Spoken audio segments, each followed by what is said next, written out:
So at this point, you have finished filling your DS-260 form. You've submitted it to the Kentucky consular, right?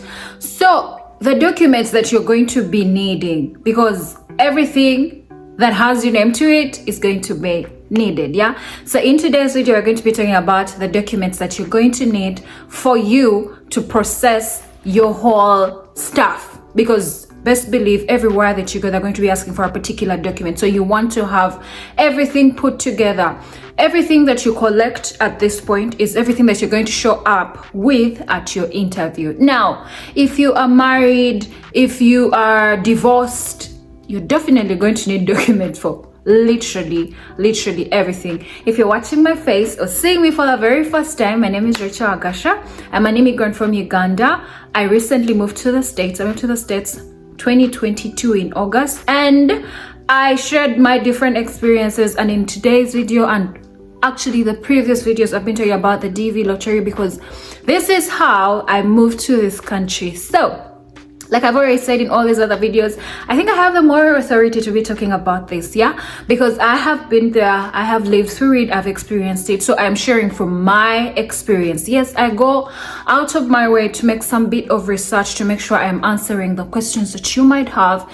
And if you have any questions at this point, just let me know. You can leave your question in the comment section. I reply to all of my messages, all of my comments, like questions, whatever. I'll go through them and I reply, and I try to make sure I'm replying on time, yeah?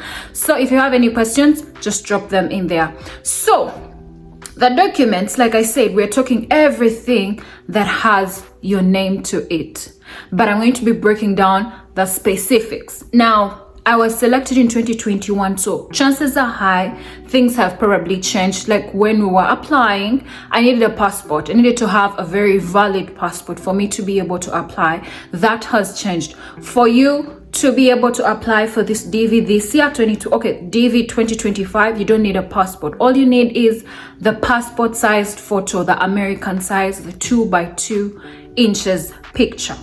That's it. Just need to know your address, you need to know your name, you need to know if you're married or not, and that's it. Your level of education. I have talked about the requirements in my previous videos, and I've also left the link for an application in the comment section. Now, you want to apply, we're still in the time frame. We have until 7th November. I would recommend that if you're watching this video today and you have not applied yet and it is still 2023, you should apply. Yeah, I will remember to leave the application link in the comment section. Now, document number one that you're definitely going to need is a valid passport. Now, during application, you might not need a valid passport, but you're going to need the passport once you are selected. We are talking all this after you have been selected, right? You want a passport that is at least valid for 6 months up until you travel. Yeah, because I know for sure once you travel you might not need it as much. Yeah, so you want to have a valid passport. That is document number one, because without it, I mean, how are you going to travel? Yeah, so go to wherever it is that you need to get your passport from and process a passport. Yeah, document number two is everything academic documents. Now, like I mentioned in my earlier videos, everything from your high school. Yeah, if you're from Uganda like me, like I mentioned, I'm from Uganda. If you're from Uganda like me, you can leave the PLE, the P7 certificate, but your Form 4, you're going to need the certificate. There's a transcript and a certificate. I mentioned this in my earlier video. They ask for the certificates, but when you show up for your interview, just have everything together. Yeah, all of your certificates, have them certified. Go to your former schools, get your certificates. Form 6, Form 4, uni, you did a diploma, you did a bachelor's, you did a master's. Just have everything together. And like I said, if you've not laminated, then please don't, because the instructions somewhere they say do not laminate. And if you have laminated, I mean, this is a technicality, right? People do this to protect their documents, so I think it's okay. I think it's something that they can, waive or just not pay so much attention to. But another document is all your academic documents. Have them all put together, have them certified, the ones that need to be certified, because they'll definitely ask for these. The fact that the number one requirement is high school, you must have completed your high school. You need to have those, right? Because everything that you say, everything you have filled in any of the forms, you need to back that up with particular evidence, right? Document number 3 is your birth certificate. You're going to need your birth certificate. Now, if you're from Uganda, or I can totally understand that sometimes we do not even know where our original birth certificates are, but I know that NERA in Uganda helps you get a birth certificate that you can use. I use that as well. I do not have a birth certificate from like the original those things, right? But I was able to get one, and that is what I used. If you mention that you're married, you need the birth certificate of your spouse, your spouse. If you have children, you need birth certificates of your children. Same as the passports. You get what I mean? All of you have to have valid passports. But yeah, another requirement is the birth certificate, the document. Yeah. So another document is going to be the letter of good conduct, or I should say the police records. Now, as a citizen from wherever you are, from whatever country you come from, they keep records of your activities, your actions, yeah? If you've committed offenses, you've committed crimes, whatever, it will show, it will reflect. So one of the things that these guys will ask for is a letter of good conduct from the police. If you are from Uganda still like me, you can get this from Interpol. All you need to do is schedule a date online, and I think you pay some fees for that, and then you go and have it processed. They take your fingerprints, blah blah blah, and in a few days they'll call you and tell you, hey, you know what, your letter of good conduct is ready. Now, I mentioned this in my previous video. This letter of good conduct is supposed to be in a span of 6 months. So if you've been selected, if you're selected in May, yeah, you don't want to do your letter of good conduct there and then, because I have not mentioned this before, but these guys will give you a whole year to put yourself together. Like I mentioned, by the time they selected me, I was in my 3rd year of law school, right? But by the time they scheduled my visa interview, I was done with law school. So I had a whole year.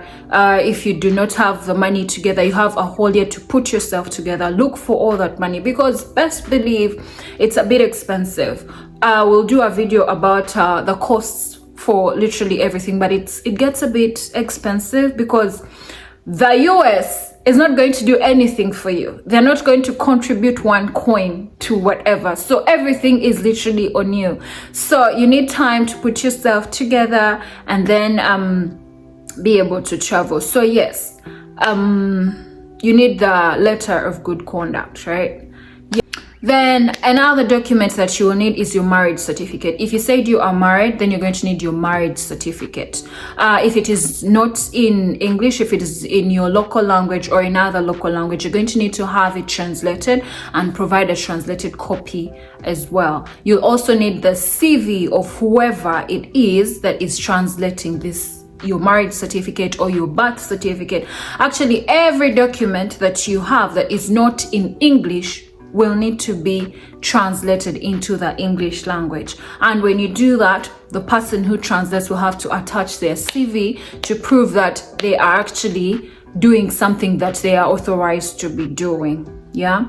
If you're divorced, you're going to need to attach those documents. I don't know if there's a divorce certificate, but you're going to need to do that. If you're widowed or you lost your husband or you lost your wife, you're going to need a death certificate attached to. No, I mean, you're going to need a death certificate as well. Then if you have worked in the military, they are so sensitive about these military people. So if you've worked in the military, you're going to need your records. You're going to need your military records because they'll ask for them. And if you realize as you're filling the DS-260 form, they ask, have you worked in the military? Have you done this? So they'll need information. They'll need documents to prove that you've actually done this. Yeah, so you need to provide those as well. The other documents that you're going to need to provide are your medical certificates or medical documents, right? If you live with a condition, if you have done any vaccinations like the COVID vaccine, I know we have certificates for the COVID vaccine. Now, I need you guys to understand that that white paper we have from Uganda that shows that you were vaccinated is not sufficient. You're going to need the certificate from the Ministry of Health. Now, even just traveling to Nairobi, I do not know if things have changed since COVID is kind of out of the countries. I do not know, but even at the border, as we were getting into Nairobi to do the, to get ready for the exam and the interview, one of the prerequisites for you to get into the country was that you had to have a copy, or you had to have the certificate, the COVID vaccine certificate. So if you have all those documents, the COVID vaccine certificate, the yellow fever, that yellowed paper, the hepatitis B, all those things, just put your medical documents all together, because they will ask for this. Also, they will save you some money at the medical exam in Nairobi, because you have to do a medical exam before doing your interview. When you've not had, or you've not been vaccinated for some of these if you've not had these vaccinations, it increases on how much you have to pay. Yeah, so the more vaccines, or the more vaccines that you take, the lesser your cost, because by the time they're looking at your medical records and they're like, okay, you've had this vaccine, you've gotten this vaccine, there's no need for you to get it again. So it kind of reduces the costs, right? So if you've done all those vaccines, just have your documentation together. Yeah, it should be able to save you some money. So then another document or other documents that you're going to need are an affidavit of support from your host. Now, I may not have mentioned this, but for you to be able to travel to the States, you need to have a host. Someone should be able to welcome you, like to host you. They do not want people who are going to come into their country and become nuisances or a burden. Yeah, so before they actually approve your visa, you're going to have to show the tax returns of, the tax forms, tax documents of the person you're going to be living with, and their ID. Yeah, they need to see that whoever it is that is hosting you is actually a good citizen. Yeah, we be out here paying taxes and everything, so you have to file your taxes every end of year, and whoever is going to host you has to be able to have like a track record over their taxes. The person who hosts you has to have lived in this country for at least 5 years or more. So I cannot host you because I've only lived here for a year, right? But there are people out there who are willing to host you and everything. So you will need their affidavit of support of, yes, I am so and so, I will be hosting this person, blah blah blah blah, something like that. Then they can attach their tax forms and then their ID, and then you're good to go.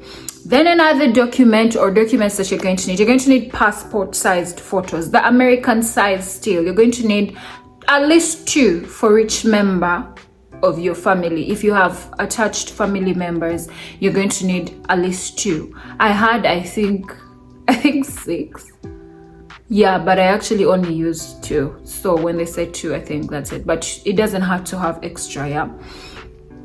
So yeah, you will need those as well, because when you go to do the medical exam, they ask for it. They want to put it on your file as they're sending it to the embassy. So you need to have that photo. Then they also need date for your visa. Yeah, when they approve your visa has your picture. So that is the picture that they use for your visa.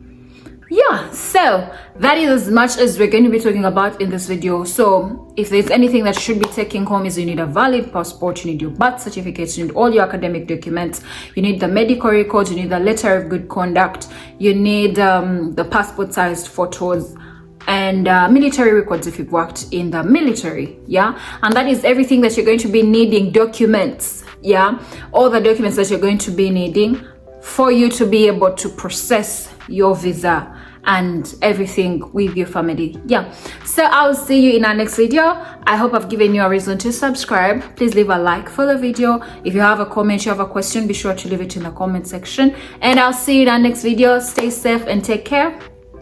Bye.